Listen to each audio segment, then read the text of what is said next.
রাতের অন্ধকারে নাগা সন্ন্যাসীদের একই ভয়ঙ্কর কাণ্ড যা দেখে চমকে উঠবেন আপনিও।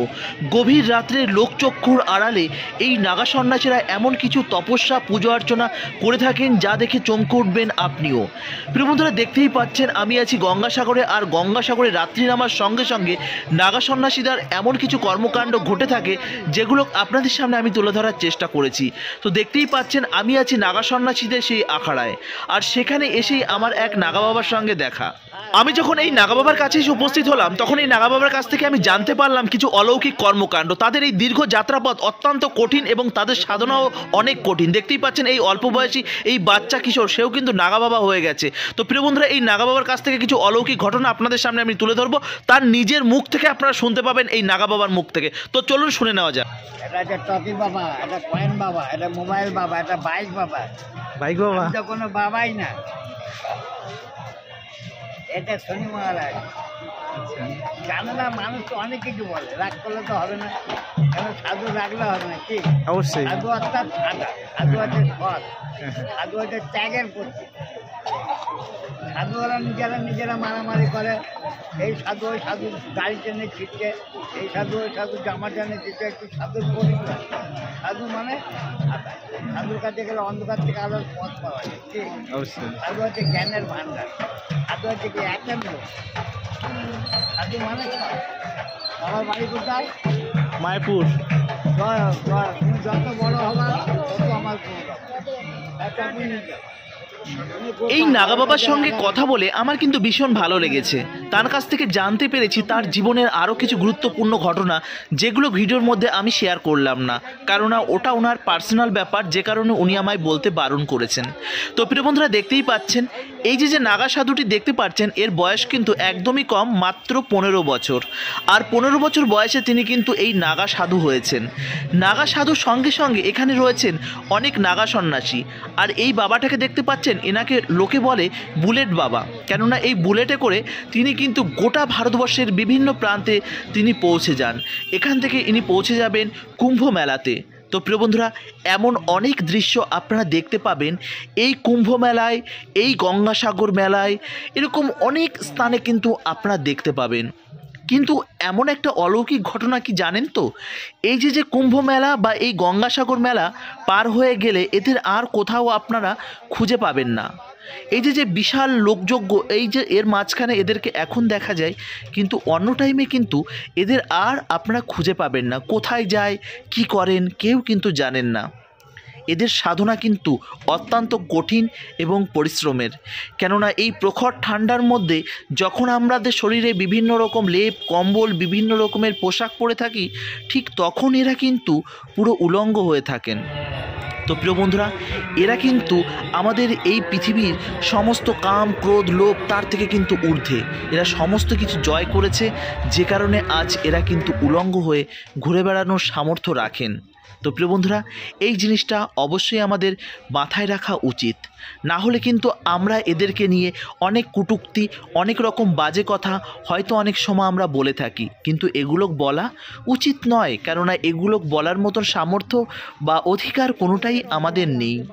প্রিয় বন্ধুরা, দেবাদিদেব মহাদেবের এরা হচ্ছে সাধক, এরা সাধনা, এদের সাধনা সত্যি খুব কঠোর। কিন্তু যেখানে সাধু রয়েছে সেখানে তো চোর থাকবেই, এটা তো স্বাভাবিক ব্যাপার। এই হাজারো সাধুর মধ্যে দিয়ে অনেক বাজে মানুষও তারাও কিন্তু এর মধ্যে লুকিয়ে রয়েছে। তো তাদের দৃষ্টিভঙ্গি আমরা তাদের থেকে সরিয়ে আমরা শুধু সাধুদেরই দর্শন করব। তো এই মেলায় এই রাতের অন্ধকারে আসলে আপনারা দেখতে পাবেন হাজার হাজার মানুষ এখানে কিন্তু খোলাম কুচির মতন অর্থ ওড়াচ্ছে, খোলাম কুচির মতন এখানে কিন্তু ভক্তদের প্রসাদ ডিস্ট্রিবিউট করছে। আর অনেকে কি করছে, লোটাচ্ছে, অনেকে সেগুলো লুটে নিচ্ছে। মনে রাখবেন, আপনারা যখন এই মেলাতে আসবেন বা এরকম বিভিন্ন স্থানে আসবেন যেখানে ফ্রিতে ভান্ডারা দিচ্ছে, সেখান থেকে খেলেও আপনি সেখানে একটু হলেও দান করে আসবেন। দেখুন, যারা দান করছে তারা কিছুর জন্য, কোনো কিছুর আশায় তারা দান করছে, তাদের সংসারের কল্যাণ এবং তাদের নিজস্ব স্বীকৃতির জন্য তারা করছে। কিন্তু আপনি যখন সেগুলো গ্রহণ করছেন, আপনার পুণ্য কিন্তু সেখানে কনভার্ট হয়ে যাচ্ছে। তার জন্য সেখানে কিছু দান দিয়ে তবেই আপনি সেখান থেকে প্রসাদ হোক যাই হোক আপনি গ্রহণ করবেন। তো বিষয়টা আশা করি বুঝতে পেরেছেন। তো এই রাতের অন্ধকারে আপনারা যদি কখনো এরকম মেলাঘাটে আসেন, আপনার সঙ্গে অনেক রকমের স্ক্যাম হতে পারে, অনেক রকমের সমস্যা হতে পারে। তার জন্য এখানে যেমন পুলিশ ক্যাম্প রয়েছে, তাছাড়া রয়েছে এখানে বিভিন্ন রকম ভলেন্টিয়ার রয়েছে, তাদের সঙ্গে যোগাযোগ করবেন। তাদের কাছ থেকে একটু হলেও আপনি সহযোগিতা পাবেন, নিজের সাবধানতাটা নিজের কাছে। দয়া করে এই গাঁজা বাবা বা বিভিন্ন রকম নেশাগ্রস্ত মানুষের থেকে আপনারা দূরে থাকবেন। এদের আপনারা দান অনুদান এগুলো দিবেন না। সাধারণত আপনারা জানবেন যার কাছ থেকে, যে সাধুর কাছ থেকে আপনারা কিছু পাবেন, তেমন সাধুকে আপনারা কিছু দিন। যেমন ধরুন কোনো জ্ঞান যদি আপনি পান, দেখুন জ্ঞানের কোনো অর্থ দিয়ে পূরণ করা যায় না। তো আপনি এমন কিছু পাবেন আর এমন কিছু দেবেন, তো ভস্যে যেন আপনি ঘি ঢালবেন না। তো প্রিয় বন্ধুরা, এই জিনিসটা মাথায় রাখবেন। তো এবছর আপনারা কারা কারা কুম্ভ মেলায় এসেছেন বা কারা কারা গঙ্গা মেলায় এসেছেন কমেন্ট করে জানাতে ভুলবেন না। আর এরপর কিন্তু আমি বাড়িতে ফিরবো, বাড়িতে ফিরে কিন্তু আমি আবার পৌঁছে যাব কুম্ভ মেলাতে। সেখানে হচ্ছে প্রয়াগরাজ আমাদের স্কনের একটা টেন্ট করেছে, শুধুমাত্র স্কন নয়, ভারতবর্ষের বিভিন্ন সংস্থার টেন্ট করেছে। তো এরকম বিভিন্ন জায়গায় কিন্তু এরকম ফ্রিতে প্রসাদ ডিস্ট্রিবিউট করছে। আপনারা কিন্তু প্রসাদ পাবেন, খাওয়া থাকার কোনো রকম কোনো চিন্তা নেই। যদিও বা গঙ্গাসাগর মেলা এবছর আর 19 তারিখ পর্যন্ত চলবে, এর মধ্যে আপনারা চাইলে আসতে পারেন। পুণ্যতিথি আজ সকালেই শেষ হয়ে গেছে, কিন্তু বহু দূর দূরান্ত থেকে অনেক ভক্তরা কিন্তু এই স্থানে ছুটে এসেছে এই গঙ্গাসাগর মেলাকে কেন্দ্র করে। এই গঙ্গাসাগর মেলায় এত দর্শনার্থী এবং ভক্তরা হয়ে থাকে, যে কারণে কিন্তু খাবারের জন্য এখানে রয়েছে অনেক রকম ব্যবস্থা। তার মধ্যে একটা অত্যাধুনিক ব্যবস্থা আপনাদের দেখাই। এটি দেখতে পাচ্ছেন, এটি একটা তো অত্যন্ত অত্যাধুনিক একটা যন্ত্র, যে যন্ত্রের সাহায্যে খুব অল্প টাইমের মধ্যে রুটি তৈরি হয়ে যাচ্ছে। আর এখানে রুটি, সবজি এবং দিচ্ছে একটু আচার। তার মানে কোনো রকম কোনো অর্থ লাগছে না, শুধুমাত্র আপনাদের জন্য বিভিন্ন রকম ভান্ডারা এই স্থানে কিন্তু হয়ে থাকে এই অত্যাধুনিক মেশিনের সাহায্যে।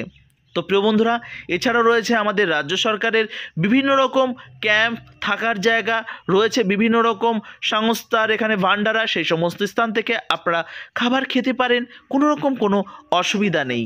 দেখতেই পাচ্ছেন এই যে চিত্রনাট্যটা আপনাদের দেখাচ্ছি না, এটা কিন্তু গভীর রাত। আমি শুরু করেছি সেই ভোর মোটামুটিভাবে 3টে থেকে, তখন ছিল অন্ধকার। আর আস্তে আস্তে কিন্তু ভোরের আলো উঠছে, আর চারিদিকের ভক্তরা কেউ যাচ্ছে গঙ্গার দিকে স্নান করতে, কেউ বা যাচ্ছে আবার ফেরিঘাট ধরে সে বাড়িতে ফিরে আসবে। তো প্রিয় বন্ধুরা, এখানে দেখুন থাকার জন্য অন্য টাইমে যদি আপনি আসেন, বিভিন্ন রকমের ভারত সেবাশ্রমের আশ্রম রয়েছে, আমাদের ইসকনের গেস্ট হাউস রয়েছে এবং আরও কয়েকটা হোটেল টোটেল বর্তমান হয়েছে। তো সেই সমস্ত স্থানে আপনারা অন্যান্য টাইমে আসলে থাকতে পারেন, তখন কিন্তু একদমই কম বাজেটের মধ্যে আপনারা আসতে পারবেন। কিন্তু দেখুন এখন যেমন বিভিন্ন ধর্মশালার প্যান্ডেল রয়েছে, প্যান্ডেলগুলোকে তো ঠিক ফ্রি, কিন্তু অন্যদিকে যে হোটেলগুলো রয়েছে সেখানে কিন্তু বেশ চড়া দামে আপনাকে থাকতে হবে। কেননা সেখানে তারা যে ব্যবসা করতে বসেছে, সেখানে 5,000 6,000 টাকার নিচে কিন্তু আপনি রুম পাবেন না। এই জিনিসটা অবশ্যই আপনি মাথায় রেখে তবেই আপনি এই গঙ্গাসাগরে আসবেন। প্রিয় বন্ধুরা, তাহলে বুঝতে পারলেন গঙ্গাসাগরের A to Z কিন্তু আপনাদের সামনে আমি তুলে ধরার চেষ্টা করেছি সেই প্রথম দিন থেকে। আমি চাইলে প্রথম দিক থেকেই আমি কিন্তু কুম্ভ মেলাতে যেতে পারতাম, কিন্তু গঙ্গাসাগরে এবছর আমাকে একটু আসতেই হয়েছিল, যে কারণে কিন্তু আপনাদের আমি দর্শন করাতে পেরেছি। কথায় আছে সব তীর্থ বারবার, আর এই গঙ্গাসাগর কিন্তু একবার। তার জন্য গঙ্গাসাগর একবার হলেও আমাদের প্রত্যেকের আসা উচিত। জীবনের একবার হলেও এই গঙ্গাসাগরে আমাদের কিন্তু আসা উচিত। প্রিয় বন্ধুরা, ভালো থাকুন, সুস্থ থাকুন, আর এইভাবে মায়াপুর ব্লগের সঙ্গে জুড়ে থাকুন। মায়াপুর ব্লগ শুধুমাত্র মায়াপুর নয়, ভারতবর্ষের বিভিন্ন প্রান্তের A to Z আপনাদের সামনে তুলে ধরতে চেষ্টা করে, যাতে আপনারা বাড়িতে বসে পৃথিবীর বিভিন্ন প্রান্তের ধর্মীয় স্থান আপনারা দর্শন করতে পারেন। হরে কৃষ্ণা, হর হর মহাদেব, জয় গঙ্গাসাগর মেলা কি যায়।